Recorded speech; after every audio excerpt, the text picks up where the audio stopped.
चंद दिनों से एक निरर्थक विवाद को तूल दिया जा रहा है और मैं समझती हूँ कि इस समय इसकी कोई आवश्यकता नहीं और कभी भी नहीं होगी, क्योंकि ये एक ऐसा विवाद है जिसे मैं कह सकती हूँ वायरस से जूझती जनता को डिस्ट्रैक्शन के तौर पर प्रस्तुत करके परोसा जा रहा है।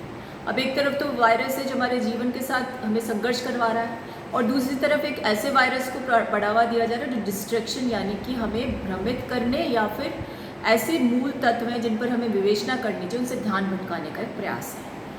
और ये आप भी समझ रहे मैं क्या कहना चाह रही हूँ। आयुर्वेद और एलोपैथी के बीच में एक विवाद पैदा करके और उनके द्वारा जिनके पास मुझे नहीं लगता कि जिस पद्धति के वो पुरोधा या समर्थक बनने का प्रयास करें उनके पास इसका कोई बहुत बड़ा ज्ञान भी हो सकता है। पहले भी मैंने इस बारे में बात की थी, लेकिन आज मुझे लगता है कि खुलकर के बात होनी चाहिए। इसलिए होनी चाहिए कि जिस विवाद को खत्म हो जाना चाहिए था शुरू होते ही, वो विवाद इस प्रकार से तूल पकड़ रहा है कि जो लोग जीवन बचाने के लिए, उन डॉक्टर्स की बात कर रही हूँ जो संघर्ष कर रहे हैं, कईयों का जीवन भी चला गया इस संघर्ष में, उन लोगों को इस समय इस तरह की बातें करके विचलित किया जा रहा है, उनकी आत्माओं का उद्वेलन पैदा किया जा रहा है। ये बहुत ही निरर्थक है और बहुत ही निंदनीय है।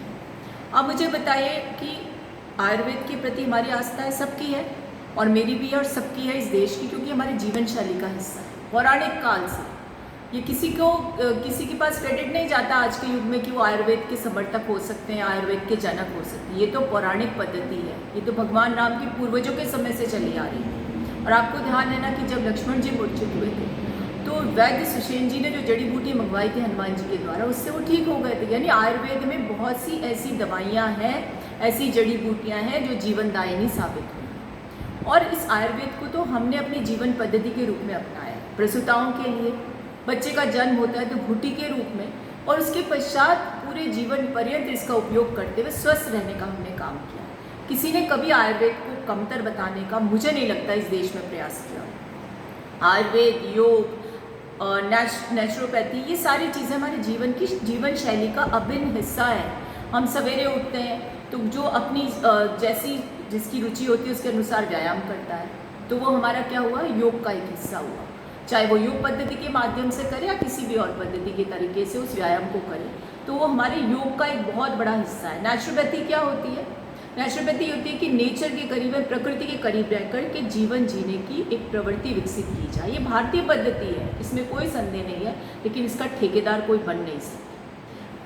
हमें तो शुरू से सिखाया जाता है ना, पहला सुख निरोगी काया, तो इसमें क्या संदेह। अंग्रेजी में भी कहते हैं हेल्थ इज़ वेल्थ, और इसमें क्या दौरा है, जो स्वस्थ होगा वही सब कुछ पा सकता है, वही संपन्न हो सकता है, उसके सारे जो काम है वो सार्थक हो सकते हैं। क्योंकि जब शरीर स्वस्थ होगा तभी तो आप अपने एस्पिरेशंस को, अपने गोल्स को, अपनी आकांक्षाओं को पूरा कर सकते हैं। अब कहा गया है ना शास्त्रों में कि व्यायामात् लभते स्वास्थ्य, दीर्घायुष्यम बलम सुखम, आरोग्यम परम भाग्यम, स्वास्थ्यम सर्वार्थ साधनम। यानी कि जिसके पास व्यायाम करने की क्षमता है, जो व्यायाम को जीवन पद्धति के रूप में अपनाता है, वो स्वस्थ रह सकता है, वो दीर्घायु हो सकता है, वो आरोग्य को प्राप्त कर सकता है, जो सबसे बड़ा भाग्य होता है, सबसे बड़ा सुख होता है, जिसको मैं बार बार कह रही हूँ। और जिसका स्वास्थ्य अच्छा है उसके सभी जो निमित्त उसके उद्देश्य है उनकी पूर्ति हो जाती है, क्योंकि अपने लक्ष्यों को प्राप्त करने में, संघर्ष करने में सक्षम होता है। तो ये तो हमारे शास्त्रों ने हमें सिखाया है, और सिखाया इसलिए जो लोग इसको समझते हैं इसको अपने जीवन में लागू करते हैं।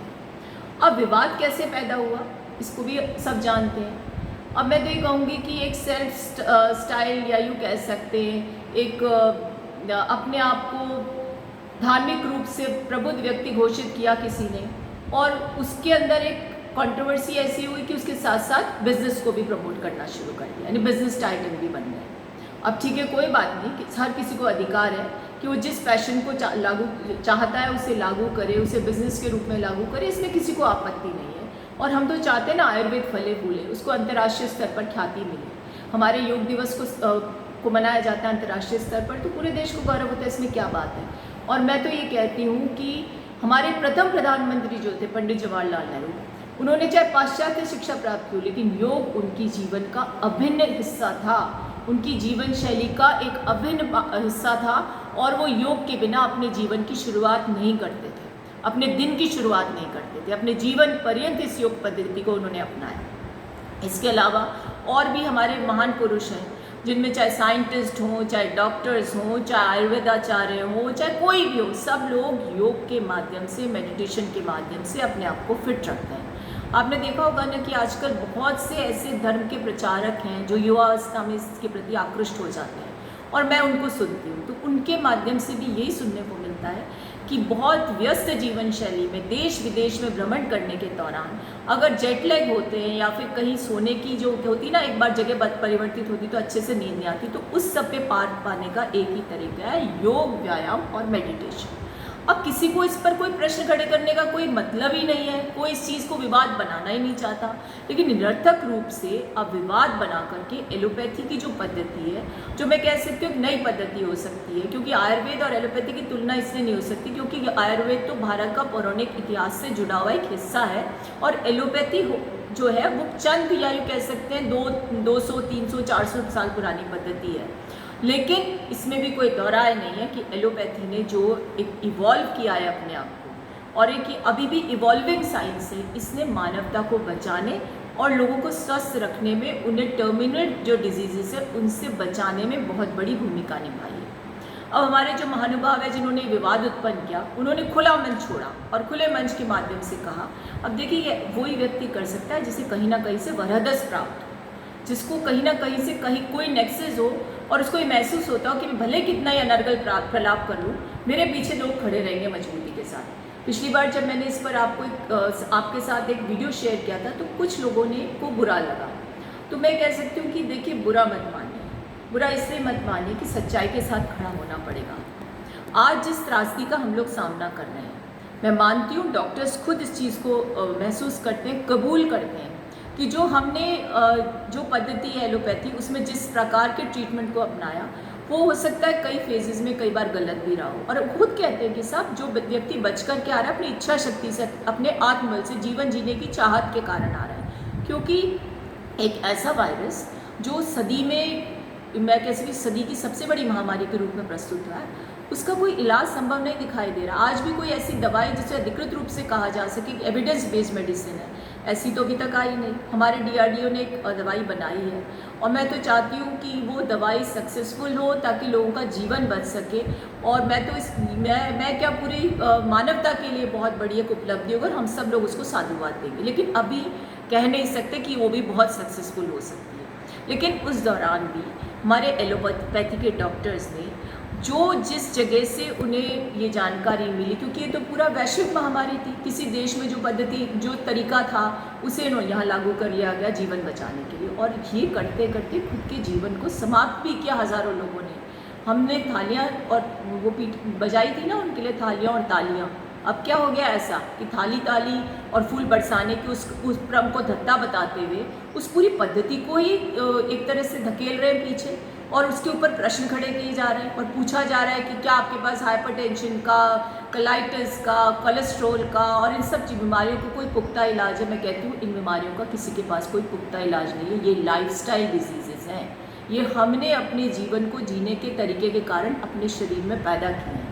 अब जब लाइफस्टाइल को सुधार लेंगे तो स्वतः ही मैनेजमेंट हो जाएगा।